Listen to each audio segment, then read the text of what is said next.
Welcome to Innovating Leadership, Co-Creating Our Future. I'm your host, Maureen Metcalf, founder and CEO of the Innovative Leadership Institute. With me today, Dr. Ciela Hartanov, a futurist, organizational psychologist, human behavior expert, writer, and thinker dedicated to reinventing work. And today's conversation is going to be about sensing and responding to uncertainty.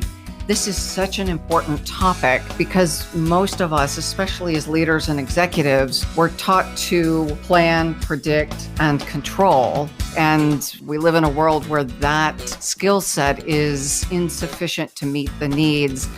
Welcome. Thank you. It's such a pleasure to be here and to speak about something that I think is essential as we think about leadership moving forward. So I look forward to this conversation. Let's jump right into it. What does the science of mindset tell us, and why is that important? So it's important for us to think about uncertainty in a couple of ways. And I think a lot about leadership in terms of the human capacity to lead. So what do we have as human beings? We have bodies, we have minds, we have emotions. So this is sort of our toolkit. So there's a lot of ways to handle uncertainty using technology. We see that a lot, which are tools that we've built as human beings. But when we think about leadership, the most essential thing that we have is ourselves. To use this instrument, this human instrument, we start, I believe, with thinking about what is our mindset? What is our frame of reference? What is our relationship to uncertainty? And there's a couple ways to think about our relationship to uncertainty. The first is a biological relationship, which we know that biologically we are not friends with uncertainty. We have fight or flight. So how do we get over that? And part of how we get over that is reframing our relationship to uncertainty by using our mindset. Mindset research that's coming out now is really fascinating because it's showing that actually how we think, what our mindset is about something actually changes our physiology. So by using our mindset, we're actually able to change some of our biology and hack this uncertainty disadvantage that we have biologically. So I'll share with you a little bit about what's coming out around mindset. But first, I want to talk about what mindset is and a little bit about what it isn't, because mindset has been this term now that has been thrown around quite a bit. What I've noticed in the literature, especially around leadership, is that now everything is about a mindset versus a behavior. Mindset is that fundamental frame or belief system. It's an operating system that we hold that gets built over time all the way from childhood and then creates patterns of behavior that we demonstrate. It's also deeply linked to our identity and how we see ourselves inside the world. And because of that, it actually is sometimes hard to change, but also essential, because if we can change our mindset, we really have more utility around changing our behavior. So mindset is really this deep operating system within us. Some of the newer research around mindset, like I said, shows some of the ways that the mindsets that we hold impact our physiology. And I want to talk a little bit about some of the research that's coming out of Stanford.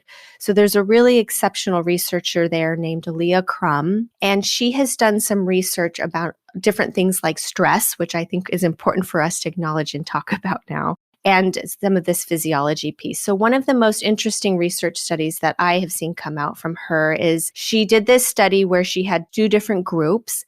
She gave them the exact same milkshake. She told one group that the milkshake was low calorie, there was scarcity with it, and so you weren't getting really the full thing. So you were getting sort of a slim, fast milkshake, if you will. So she told one group that they were getting this. She told the other group that they were getting this super indulgent milkshake that had like 600 calories, and she just sort of talked about how all the indulgent factors were about it. In reality, it was the same milkshake. It was 320 calories or something. So one was like saying it's 120 calories. The other one was 600. It was the same exact milkshake. What she found in the two groups is that the one that felt like they were receiving something less than, that was, the slim fast milkshake, they actually had less of a satiated response in their what's called ghrelin, which is a hormone that basically says your body is satisfied. So because they felt like they were receiving something that was not as satisfying, their hormonal response said, yeah, you're not as satisfied and you probably want more. The response in the indulgent group was the exact opposite. So the ghrelin kicked right in and said, okay, you're completely satisfied and you're fine, you don't need any more. So what this tells us about mindset is the way we frame and the way we understand something actually has a direct response on ghrelin. But what we've also noticed is it has direct response on other hormones like cortisol, which is the stress hormone, and other things. So why does this matter? This matters because if we think about leadership and uncertainty, if our frame of reference towards uncertainty is that it's scary, well, then what's going to happen biologically to us is that we're going to have the responses that tell us it's scary. So what I work with on leaders is the fundamental starting point is to think about what is your relationship to change? What is your mindset towards change? Where does that come from? Have you had experiences through life that tell you that change is scary, that uncertainty is scary? And how do you work to reframe that so that not only can your behavior be different, but fundamentally you're shifting the patterning in your brain so that over time your response towards change becomes more accepting and more exciting, frankly.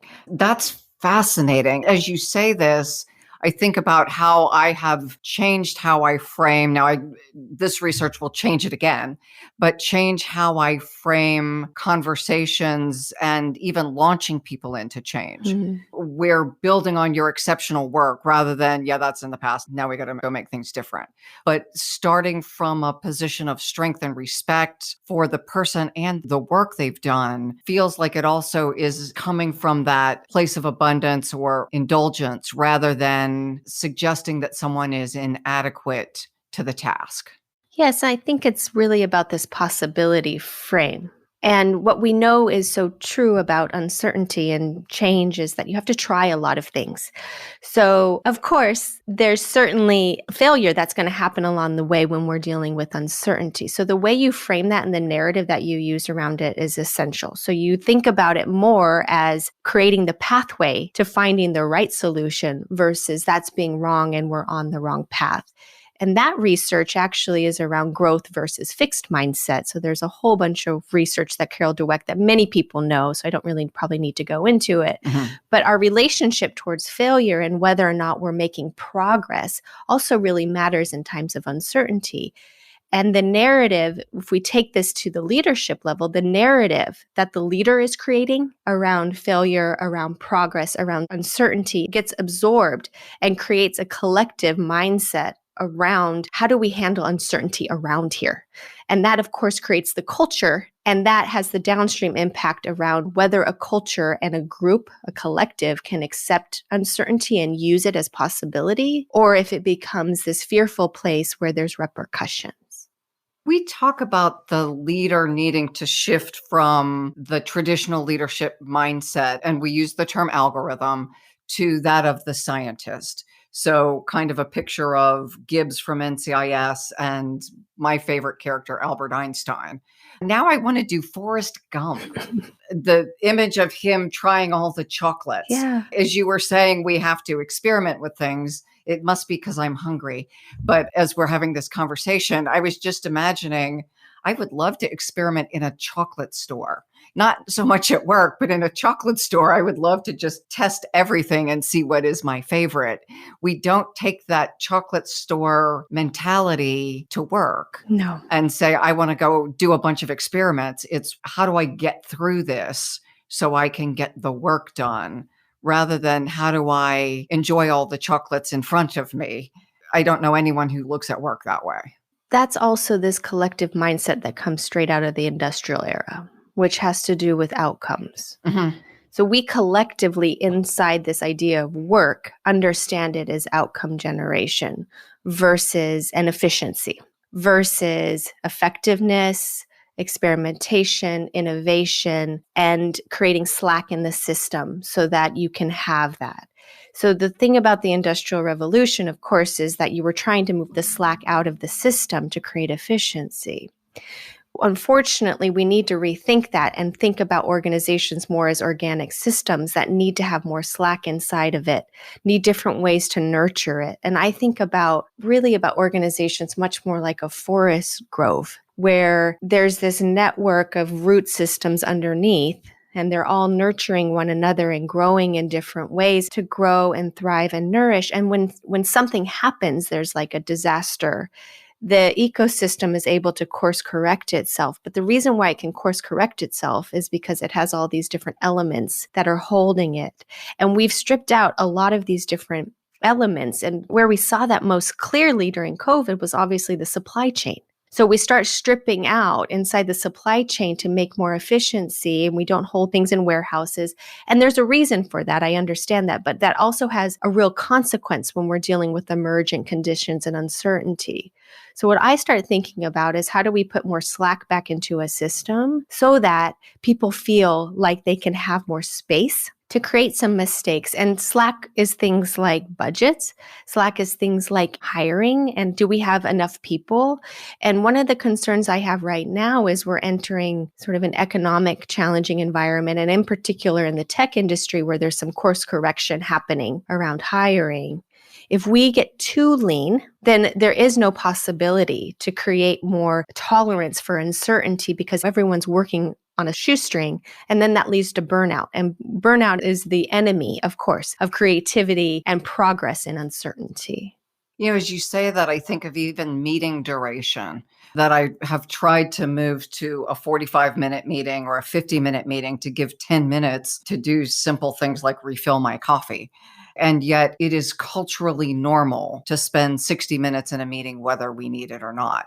That little bit of slack allows me to enter each meeting fresher thinking than if I did what I typically do, which is 2 minutes late, getting in the middle of the meeting to get up and get a cup of coffee and not being able to fully attend. Or I think what you're also talking about is brain functioning and being present. Yeah. I'm not fully present because I'm, especially at the end of the meeting, trying to figure out how to exit, re-enter the next one. I'm processing, do I have what I need for the next thing? And the sensing part is not happening. No, it can't.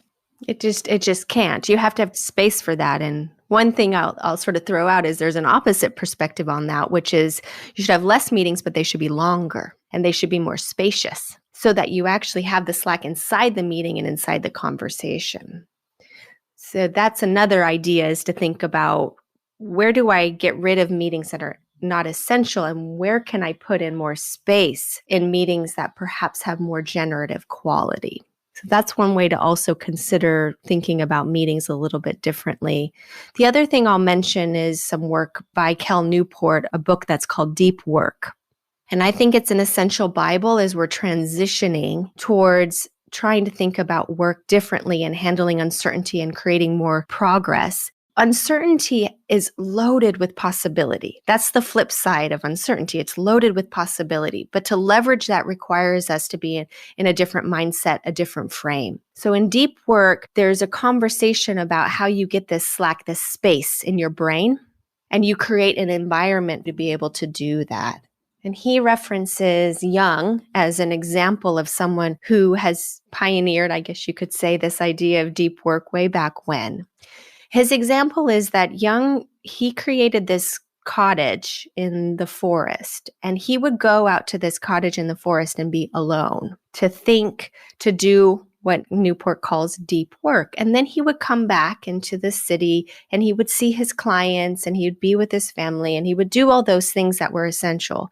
But because he had this space where he could go and be extracted from his day-to-day work, from his day-to-day meetings, that was credited as why he was able to come up with the theory that really broke the dominance of Freud. Without that space, that deep work, his ideas probably would have never come to fruition because he wouldn't have had the spaciousness that was required to leverage possibility. When we're thinking about our own lives, it's up to us to take some agency back to figure out, how do we create our own deep work? And that starts with the modeling of leaders. I really encourage leaders to think about, how are they taking their own agency to create deep work so that they can create these reframes for themselves around their own mindset, around find generative possibility, and set the tone for their organization to do the same. I'm aware of a conversation we had recently connecting the work of the conscious capitalism folks, really around as leaders becoming more conscious. And what does that mean? And I think there is very much a direct tie. It's not 10 minutes between meetings. It's days away to center, ground, rebalance, come into relationship with ourselves as the leader doing the leading. That was how you started, right? We are the vessel delivering the leadership. Yes. If we are out of kilter in any way, the organization amplifies that as it ripples through the organization. So our consciousness, centeredness, presence, all of whatever words we use are foundational to doing high impact work. Like you talked about Carl Jung and changing the trajectory of the field of psychotherapy. Yes. I think that's essential. And that's also part of why we start with the work around mindset, because mindset can evolve to become more conscious. And we can also learn to hold more perspectives, more mindsets. And as we do that, we're what's called in psychology, transcending and including. And what that gets us is the ability to think in shades of gray. And when we can think in shades of gray, we can hold much more of the complexities of the modern work life, but frankly, just modern life. As we think about our own vessel, that's essential. It sounds like you're pointing to vertical leadership or vertical development. Vertical development is an essential component of this. I think it's more than that, though, as well. I think there's a lot of things that are helpful anchors for us to think about in terms of human development, and vertical development is absolutely essential. Mindset is a different type of research that relates that I think we also need to be paying attention to, which has to do much more with sort of the human biological frame and how we make patterns, which is also essential. So what I'm advocating for is us to take really a multidisciplinary lens across all this different research to say, what does this really tell us about the human experience inside work now? And then how do we integrate those together to think about leadership in a new and holistic way? Your work and ours is so aligned because we talk about leadership as personality type. We all have pre-orientations we come in with, vertical development that we call perspectives, mindsets, resilience, and then behaviors. But the behavior is a result of all of these. That's right. It's not the starting point, it's the outcome. Absolutely. And that's where we've gotten leadership development wrong, is that we've consistently come in at the behavior, which is the outcome. So we're trying to tweak at the edges, and we give a negotiation course or something along those lines with tools and tactics. But the reality is you need to back into it to understand, why are you afraid? Why are you afraid of negotiating? Like, what's happening here on the inside? And this is what, in Anderson and Adams, they're both Bobs, they talk about inner work and outer work. So the inner work is the frame that we have to move from first to get to the outer work, which is absolutely essential. But we know a lot about outer work. We know a lot about strategy planning and how leadership needs to look sort of on the outside in the organization. However, when we're working in a complex environment, we also need to start looking at this inner terrain. And I'm pleased to see that even organizations like BetterUp are starting to use some of this terminology around inner work as an essential component in the leadership process. I am as well.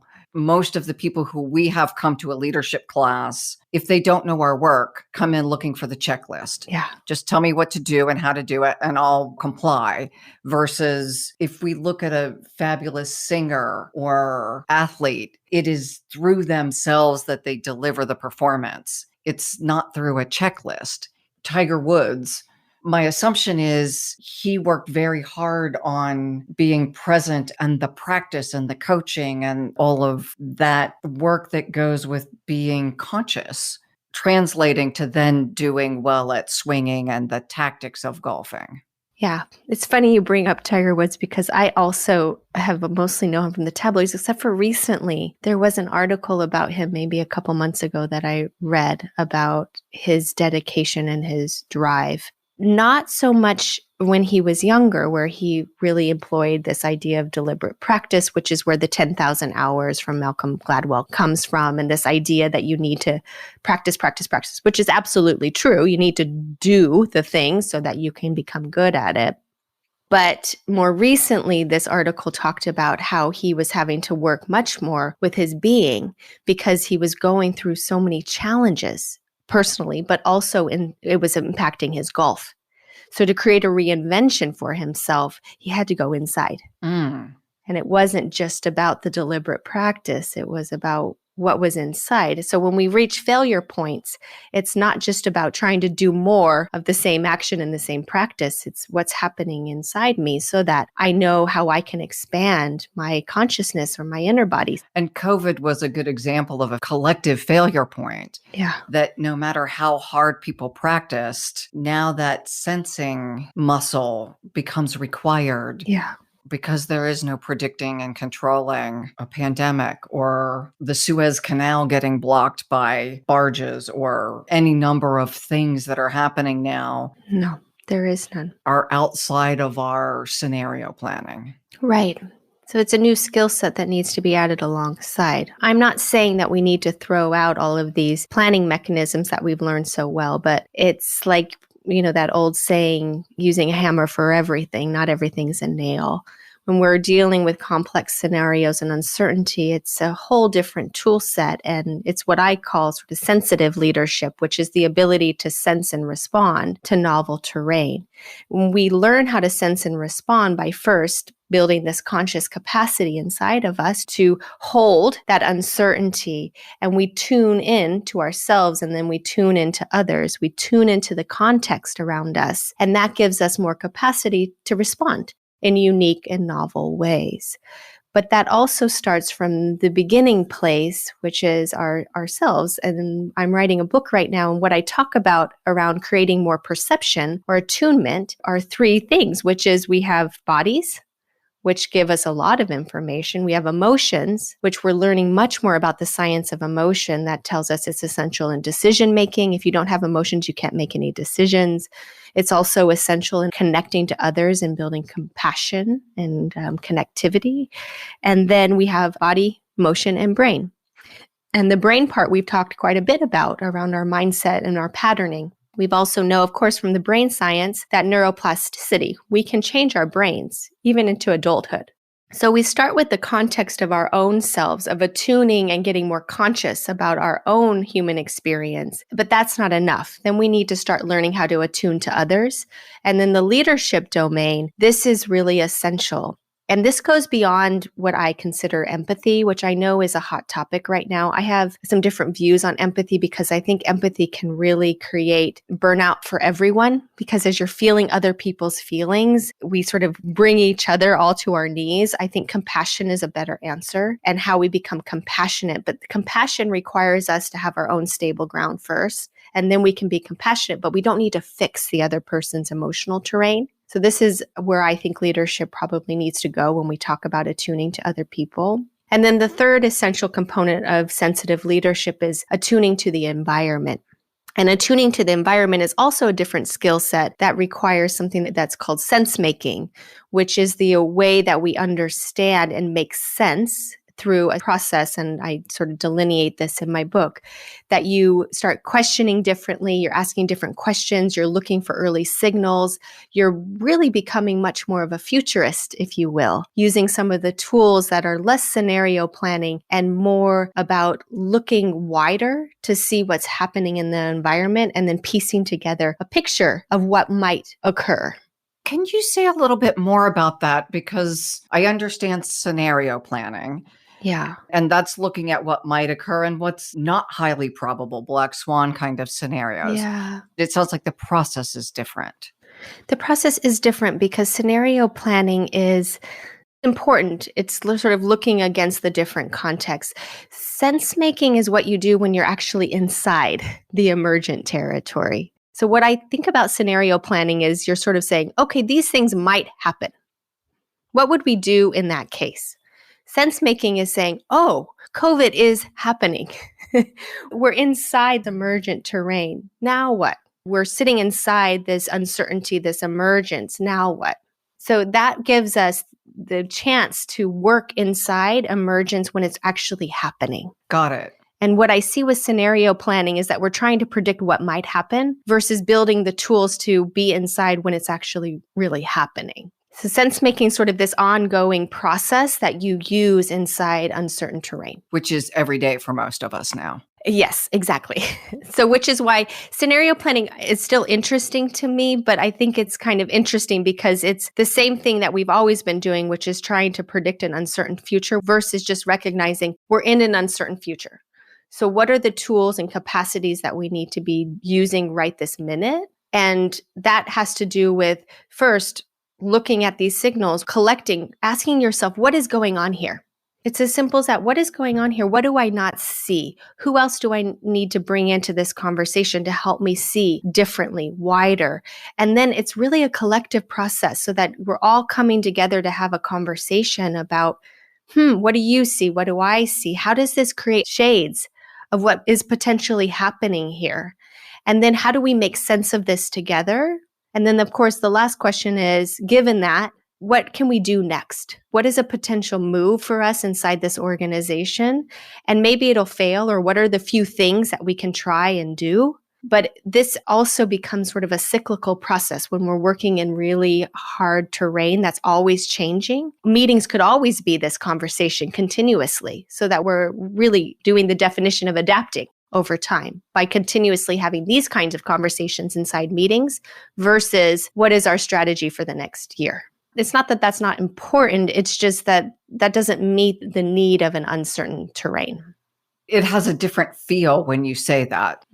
Part of what I've done over years is hiking, climbing Kilimanjaro, that kind of hiking. Wow. Uncertain terrain, even though our guide may have walked that path 1,000 times, it's uncertain in that the weather's different and the people walking on that journey are so different. That's right. So our group was not a group of professional hikers. We were physicians and consultants. No matter how much we trained, we were not equipped the way the Navy SEALs would be equipped to go do that journey. So while the physical terrain may not have changed, the ecosystem changed. Yeah. The really good guide, and we had a really good guide, was continually monitoring, okay, that one's struggling, that one's doing okay, you peel off there and go with that one.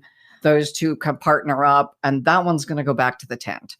That choreography, in essence, happened minute by minute. Yeah, that's a beautiful example of attuning and paying attention. It reminds me of the map is not the territory. Yeah. And starting to collapse the idea that if you have a map, then you understand the terrain. Well, you can have a map of what might happen in your organization for the next 3 years, or a hope or a vision or a view, except for when you're inside the territory, which is uncertain, that needs to be one frame. And then you're inside the territory, and then you're attuning and you're adjusting as you're describing the guide's doing. So you need both inside an organization. But where we're more skilled, of course, is creating a map and then hoping that the terrain is in some way stable. But the terrain is never stable. And the humans in the terrain are definitely not. Definitely not. Consistently delivering as we would have, quote, designed the system.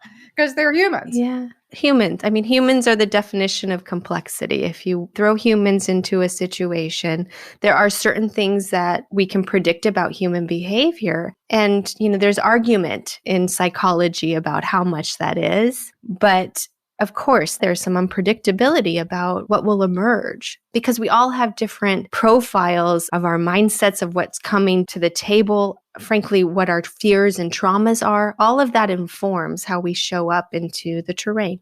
It's fascinating working with a new client leadership group, all of them highly skilled and all of them wanting the right positive outcome for the organization. But their dynamics are not great together. So even though the system was designed well and every individual human is brilliant in their own right, the collective chemistry isn't working. And so again, the terrain, the map may be fabulous and everyone's wearing the right shoes to go hiking. Nobody's shown up in slippers or something. Still, the chemistry really matters. It does matter. It's interesting you bring that up because I've been thinking a lot about this idea of group and team dynamics lately, because if we're thinking about sensing and responding and the different things that we need out of leadership, And I'm starting to believe that what we need to do as a collective and leadership teams need to change, because it can't simply just be about providing clarity or enough psychological safety. While those things likely matter, I think if we're really talking about the human instrument and being able to become more conscious, then we need to think about at a group level, how do we create more consciousness at the group level versus just putting in more tactical elements of structure and clarity and all the things we traditionally understand about group process. And I'd be interested to hear what you think about that, because this is an emerging thinking that I'm having that I don't have an answer for quite yet, but I think something's going to need to shift there. I agree. And one of the things that's really striking me is back to our industrial era structures, we put job descriptions and legal contracts and all those things. Then I think of human systems and the idea that I will respond differently if I have a shared commitment to somebody than I'm getting a paycheck and I've got a job description that says I show up and do this stuff. Mm-hmm. Our producers on the screen right now, Dan, I have a commitment to Dan and Dan has a commitment to me and to the company. It's a professional commitment. Don't confuse that. But as humans to each other's positive outcomes, creating a brilliant working environment and impacting our clients collectively, that's a very different and very emotional commitment that isn't always present in a workplace. And I think both of us would, it seems trite, but we would go well above and beyond for one another where it mattered. I don't think that chemistry around shared mutual purpose is always present. Yeah. And felt. I think that's a really essential component is and felt. So we talk about things like employee engagement, and yet where's the felt sense inside of that? I mean, really what we're getting towards is emotional engagement. How do you feel emotionally connected and cared for? And I have an interesting relationship with this idea because I also think people should have agency around whether they want to have emotional engagement and attachment to this idea of work. I think that should be a choice. And if an organization is expecting that, that should be named. And then you can decide, do I want that? Do I not want that? Where I think we've sort of gotten it wrong inside human resources is that we've started to demand, you must have emotional engagement. You must be engaged in a certain way versus offering a choice. I'm more and more thinking, as we're thinking about more flexibility and personalization at work, we need to also start offering other choices. How much do you want work to be a way to make a living? How much do you want work to be a life's purpose? What is your definition of work? And how do you get to decide that for yourself versus an organization deciding it for you? I think it's a really important distinction and agency, the up or out culture that presumes that everyone's committed versus stable organizations often have people for whom they are dedicated to doing a good job, but they don't necessarily want to get promoted and they don't necessarily derive a key part of their identity from their work. And yet for the organization, they can be crucial to its effective functioning. Yes. And we don't talk about that very much. Yeah. We coach leaders to say, what do you want to be here? What do you want to do here? Versus coaching leaders to say, what is your relationship to work?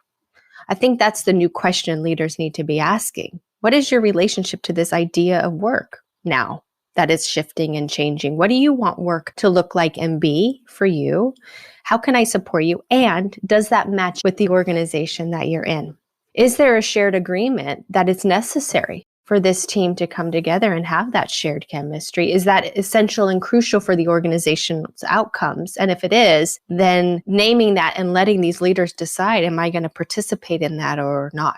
Of course, there's consequences for that choice, but at least you're giving choice. We start our leadership classes with vision and values, and it's life vision, not work vision. Mm-hmm. And then values. And if my number one value is family, then the position work takes in the ranking of where I invest my time may be different than someone for whom work is really foundational to their entire identity. And it changes over your life. Oh, yeah. If you're a new mother, caring for your child likely takes a lot more energy than an empty nester. Yeah. At least we hope. And that's not a value judgment. That's a physiological. Yeah. Caring for children takes time. Interestingly, because as you say this, I expect from our leadership team, or maybe I've selected people for whom we have a mutual commitment. Mm-hmm. And people who don't have that shared commitment haven't stayed. And that probably means it's strong and it's a culture. I think what we need to just think about is what assumptions are we making here that are not made explicit? And we talk about this, of course, a lot in culture, is that culture is happening all of the time around us. And where culture can become more powerful is when we start to articulate it and start to make it from implicit to explicit. And then you can really work with organizational culture. But as long as it's just happening around us and we're not making sense of it, then it has us versus us being able to be in control of it. The one thing we just talked about was the agency of selecting how important the organization is in the individual's life. What other areas are you thinking about these days that should be made explicit? At work or in life? Whichever you want to share. Well, I think this actually goes full circle to our notion about mindset. Some of the research I've done about mindset is that the first way for us to get a sense of our mindset is to start looking at our assumptions. And so if I think about mindset, what I often say is, let's try to start making our assumptions explicit so we can understand what we're working from and where our starting place is. So if I think about just on the individual level, what someone can do to start working with mindset, but also working with themselves and creating more agency for themselves, is to start looking at your assumptions and naming those assumptions. And if you get really brave, bringing those assumptions out with your team and with other people to say, here's the assumptions that I'm making, so that other people can start naming their assumptions too. The assumptions are where we often get caught because it's the difference between the way I see the world and the way you see the world, and probably what we want out of this world or this work or this relationship. That's more on the personal level. Can you give a couple examples? Because I think we get caught by our assumptions that they're unconscious enough we don't even know we're making assumptions. That is true. And that's why I think we often need other people to help us. This is why self-awareness is not just navel-gazing activity. It's also having other people in relationship to us. A good example, or a simple example, I don't know if it's a good example, but a simple example is when I do mindset workshops. When we do them in person, we have people come in and I ask people, what assumption are you making about the person next to you right now? And usually we have a narrative going on about this person next to us. And then I also say, what assumption are you making about coming into this workshop, this room? And these are usually things people can name if you start to think about it. Oh, I walked in this room and I thought this is going to be a load of BS and I don't really want to be here. And then I say, okay, well, then what behavior is that going to produce in you? It's going to produce resistance. You're going to be like, prove it to me. How's your attitude going to be shaped? Okay, what if you had the opposite? What if your assumption coming in here was, I'm going to learn something new and at least I'll get one valuable takeaway? Okay, if that was your assumption coming in, what is your behavior going to be? How are you going to respond to what's in front of you? So I start with something that is more simple and able to access. And then if you're really going deeper into the mindset, then we do pairing and coaching. Here's what I see in you. Here's what I've noticed about what I think assumptions you're making by what I hear you say. Just a noticing exercise. And it may or may not be true, but at least it gives a reflection pattern so that people can start thinking about, gosh, okay, if that's what it sounds like, is that an assumption that I'm holding? So this is just work that happens over time as you're reflecting, as you're noticing, as you're inviting other people to notice with you. And then you start getting more attuned and more equipped to notice your assumptions.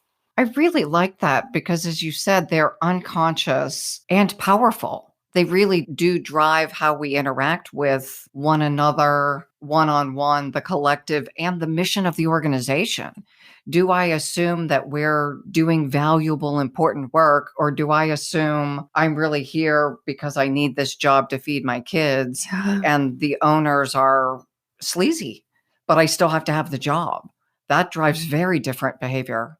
Absolutely. And when I came on, you asked me about one of my favorite podcasts. And I said The Gathering Room from Martha Beck. And her most recent one was really about the assumptions we make. And she was talking about the assumptions we make, in particular about financials. And if we assume that we are always destitute or we're always broke, then that actually creates a process of that potentially being true because our frame of reference is that this is true. Versus the other, which is I'm not going to worry about that necessarily. It will come.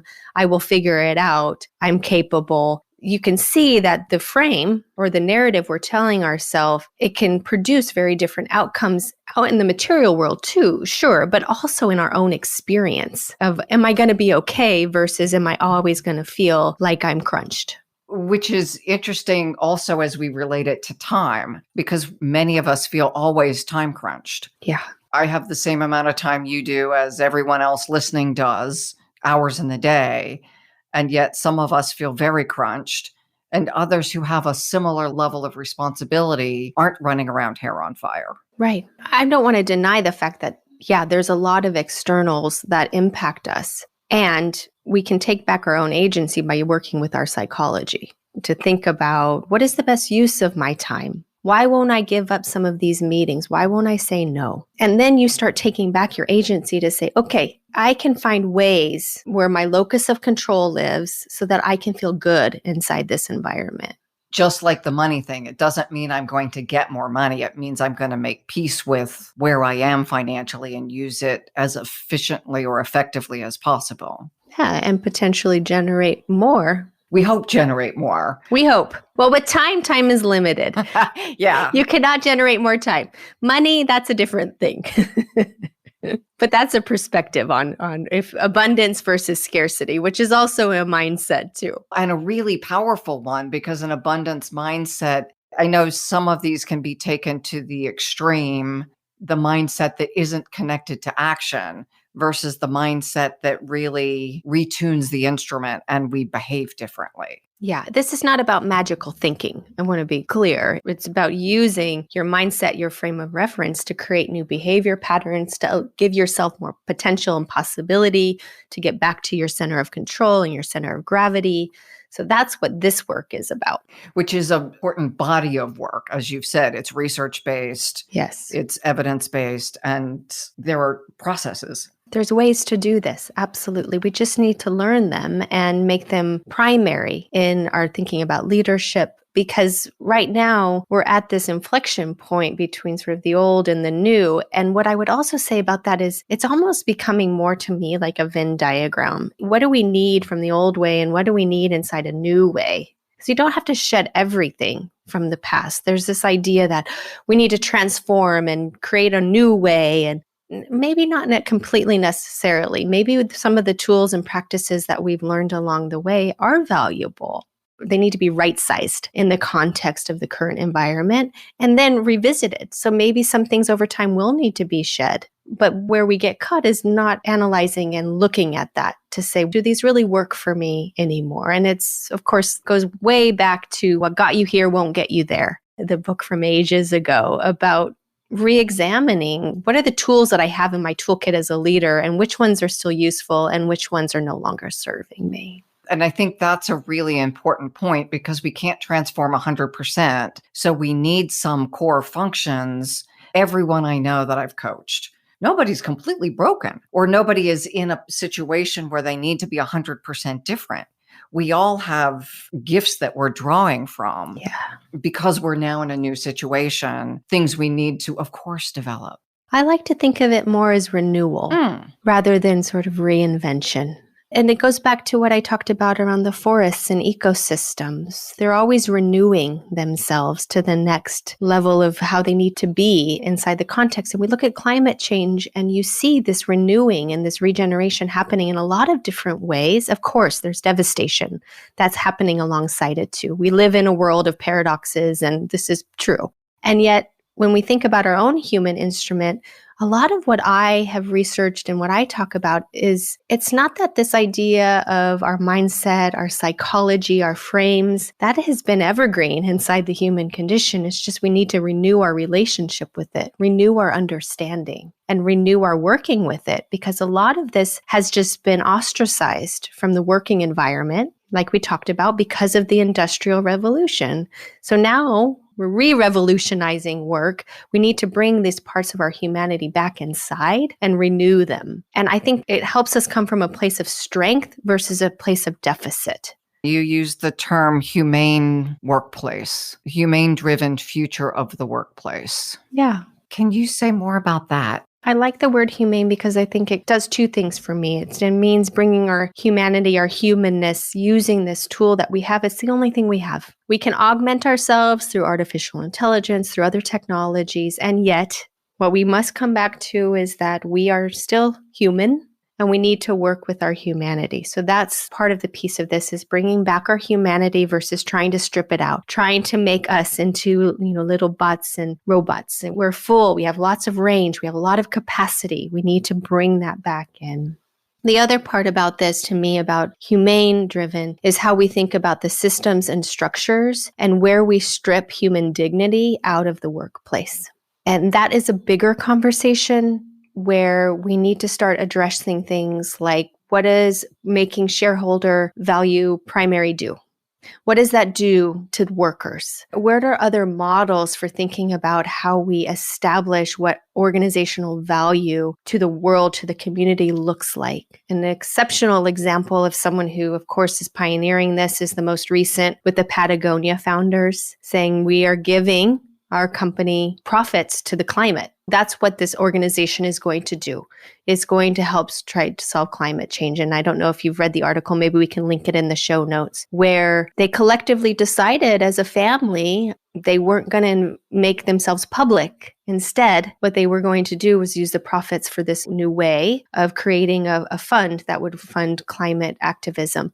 Now, of course, you can make criticisms about, is this going to work? How this is going to work? Yes, of course. And yet it's a new way of thinking. What does a humane workplace generate? What possibilities can it create if we think differently about what organizations and work is meant to do? So that's one of Forrest Gump's chocolates. Exactly. For some people, it's going to be a dark chocolate. For some people, it's going to be a light chocolate. For Patagonia, this experiment is a valuable experiment that all other scientists learn from. Absolutely. And I think if we think about scientists, it's about discovery, which is the exciting part. I don't use the term scientist. I use the term wayfinder, which maybe is a bit similar because it's about discovery. And what can we discover here? And I like what you're saying as well around there can be multiple shades of how this shows up. And I think that's what we're really seeing with different ways that people are approaching work right now is this idea about flexibility is simply about shades, about choices around what's possible for me to create now in my life. Maybe I want something different later. And then organizations, I think, should also have this chance to shape what they want their organizations to contribute to and what does it mean to them to be a humane organization so that we have more choices and that maybe the capitalist model doesn't allow for right now. There is a move to move away from shareholder toward a broader stakeholder capitalism. And I also read not too long ago in the Wall Street Journal, there was big criticism of that. Yeah. So there are certainly tensions about capitalism is in fact about capital.